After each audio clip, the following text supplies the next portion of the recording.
We got us a corpse and cartridge occasion.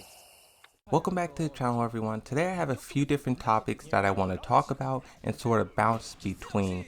In the background, you guys will be seeing a recent match in grand finals of NERFED versus JDCR. Now, these two players are legendary. I don't have to say that. So when they do meet up to fight in tournaments, it really is something special. And some of their recent matches we have been missing because of the pandemic, and they're not able to travel. Our players aren't able to travel. So there is kind of a divide between the players right now, because of the pandemic. And I just want to have this match in the background because it's a really good match and some of you guys may not have seen this. So that will be playing in the background. We're going to start off with some of these topics that I thought was interesting. We're going to start off with the first topic that I want to talk about. This actually is just a picture. This was posted to Reddit. I don't know who the guy is wearing the 42 all the way on the left, but you have Eris, you have Rip, and you have Anakin. And then all the way on the right, I don't know who that person is. One thing that really stood out about this was this is like such a 2000s era picture. All of them have the arm cross going on. All of them have the stand to the side. This picture is just hilarious. I think what really makes this so much more funnier is that Eris is here, because I can't picture Eris doing something like this now. But this was sort of the birth of the Tekken community, and I give a lot of credit to these players for leading the way when it comes to the FGC and tournaments and the community and stuff like that. But I just thought this picture was funny. Nothing really wowing about this to talk about. The next thing that I want to talk about, and even though this is a picture of EA and Battlefield, I think it relates a lot to Tekken as well. The caption says, EA seems to like using the same model over the years. And basically what you have here is a female face render that they've been using since 2017. You have Battlefront 2, Battlefield 2042, and then Battlefield 5. Now, I have no issue with this. I think in certain instances, it's definitely, I would say, not only okay, but necessary for them to reuse assets. The reason why I say this kind of relates to Tekken is because we talk about we want them to do new moves, like reanimate the moves, reanimate intros, new intros. I always say, choose 10 of the most popular moves and reanimate those. Maybe give everyone a unique backdash, forward dash, running animation. Those things just to make the characters seem a little bit more diverse. But going through and reanimating 100 moves, that is a lot. So I'm not expecting them to do that in Tekken 8, but I would like to see them add in a few things here and there. Maybe a new intro, maybe a new line, something different that they say compared to old games, right? The top comments on this post, the first one says, this is an acceptable cost-saving measures by all standards. The next one says, wait until you find out how many games use the same generic free assets.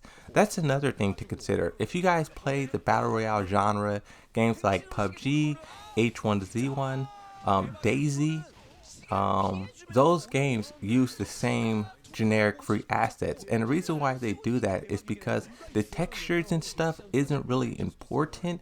What is important is the gameplay. The gameplay is what needs to shine through. So in Tekken 8, if they have to reuse assets and animations and textures and stuff like that, I'm perfectly okay with that because the gameplay is what important.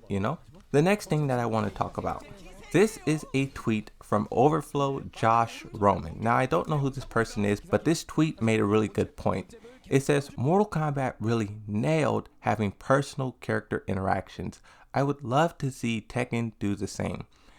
When I talk about Tekken 8 and the stories and the theories, what I'm really trying to get across to, you guys and everyone who just checks out my video, I just want the interactions to be there. I understand if it's not every character, but I want a lot of characters to have a moment to shine. I want a lot of characters to be able to do something, right? When it's time for Jin and Kazuya to fight, maybe they're in the background fighting some other character. Maybe they're in the background fighting Bruce or Zoe or whoever, I just want the character interactions and the personalities to really shine through.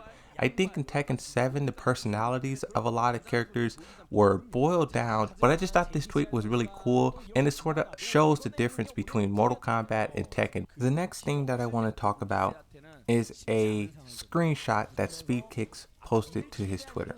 It simply says, "Laugh my ass off. This Leroy player was a perfect showcase of why Tekken 7 killed movement." Because a lot of people, they say they want movement to return, they want Tekken 4, Tekken 3, whatever past games movement. And I don't see that happening in Tekken 8 because of this is a good reason right here. This person is removing the toxic aspect. This person is very toxic, so do be warned, there is a lot of toxicity in this picture that I'm about to show, but this person is exactly why they nerfed movement. This person represents a larger portion of the Tekken community who doesn't like movement. They don't see movement as being a part of the game. They see movement as running away, as being scared, as running out the clock. That portion of the community sees movement the same way the Call of Duty community sees camping, right? Both of those things is kind of really similar. Camping, you're kind of running, you're hiding, you're scared. And now I'm just playing devil's advocate, so don't get in the comment section and tell me I'm wrong, because I know that is wrong. But I'm just saying, this person, Meow is their name, from their perception, running, movement, backdashing is plain scary. And that is why I think the developers nerfed it, because no matter what you want to say, 8 million copies, out of that 8 million players, how many are in the blue ranks? How many are that high up? Not that many. And how many even knows what backdashing means? If you say backdashing to them, they wouldn't even comprehend. They wouldn't even know what you're talking about. They see backdashing as running away, as plain scary, as unfair. It's not true, but that's why they reduced it. They nerfed it. And in Tekken 8, I'm not expecting them to buff it. I think it would be cool if they did, because the offense is way too powerful. It's so easy to go on offense and it's very difficult to go on defense. So there is a imbalance there, but this person is a perfect showcase as to why that is.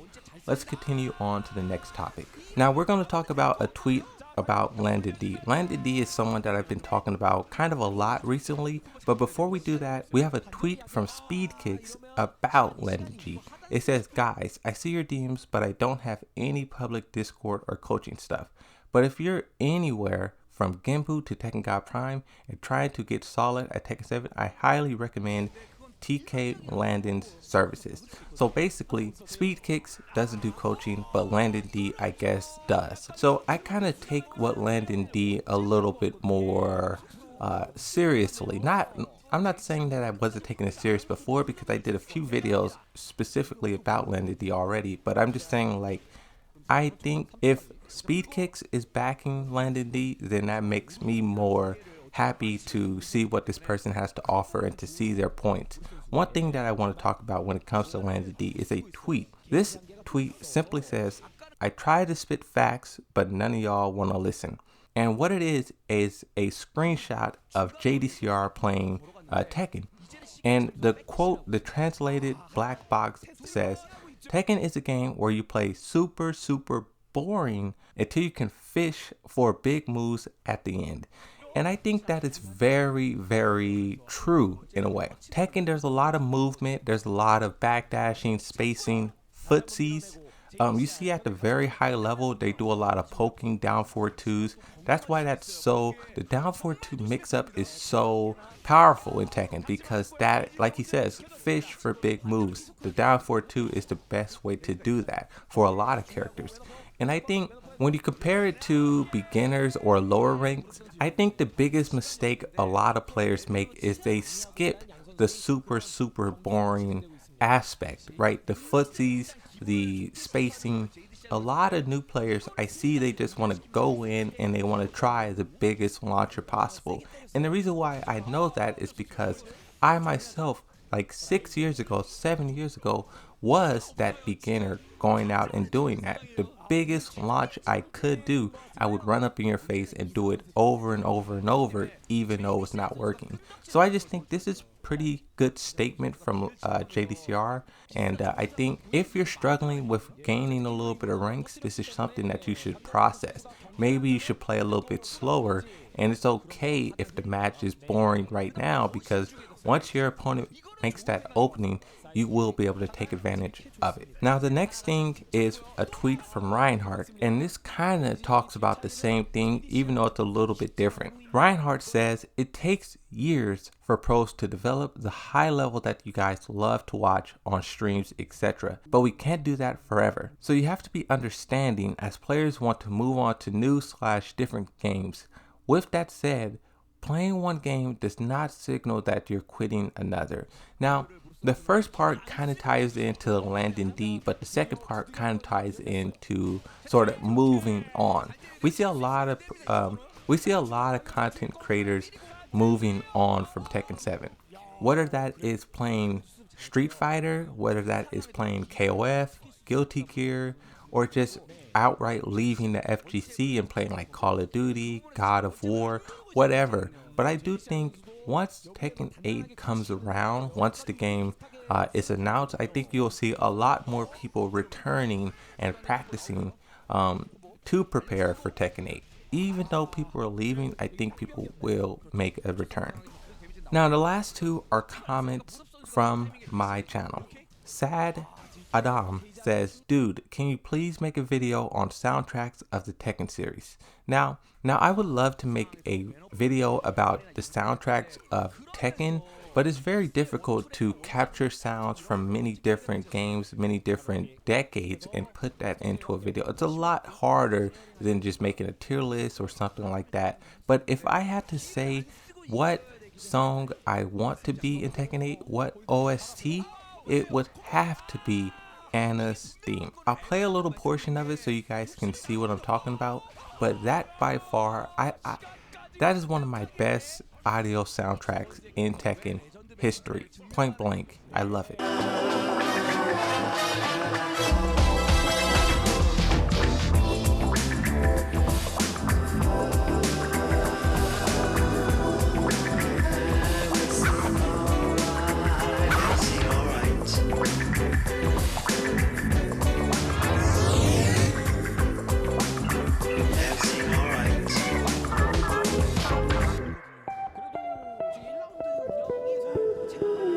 Now the last comment, this one is kind of a criticism of my content. It says, LOL, same shit, different day, blah blah blah, DLC, blah blah blah, obnoxious, blah blah blah. Holy shit, this is ridiculous. Now, this comment, I'm not offended by it, I'm not upset, but what this comment did do was motivate me to sort of reinvent my content, because I will admit, it did get stale, you know, complaining about Tekken 7 and DLC characters. There's only so many ways you can tackle that topic. And that's why I want to focus more on story. I want to focus more on other games. And I do just want to sort of get away from the bouncing aspect, because Tekken 7 is pretty much done, right? The way it is right now, it's not likely to change. So there's no reason to complain about something that's not changing, right? That's like complaining about the sun being bright every day. It's like, just put on some glasses and continue with your day, right? So that's what I want to do. I want to try to mix up the content and reinvigorate it, because right now there's a lot of stuff happening in the FGC and there's no reason to be doom and gloom, right? So I do appreciate the criticism. And yeah, that's pretty much everything that I want to talk about. A quick summary of all the topics that I gathered. Hopefully you guys like this video. Hopefully you guys like and subscribe and stay tuned for more things, because I will be doing a lot more things as time go on. So that's it. Hopefully you enjoyed. See you next time. Bye bye. 근데 여기에서는 이제 레이지 만들기 싫은 양 선수 한 번은 중간 반격기도 할 수 있는데 언제 나올지도 궁금하긴 합니다. 한 번도 안 썼네요. 그렇죠. 밑간발 한 번에 쏟아 부었거든요. 자 이제 레이지. 오 걸었어요. 와,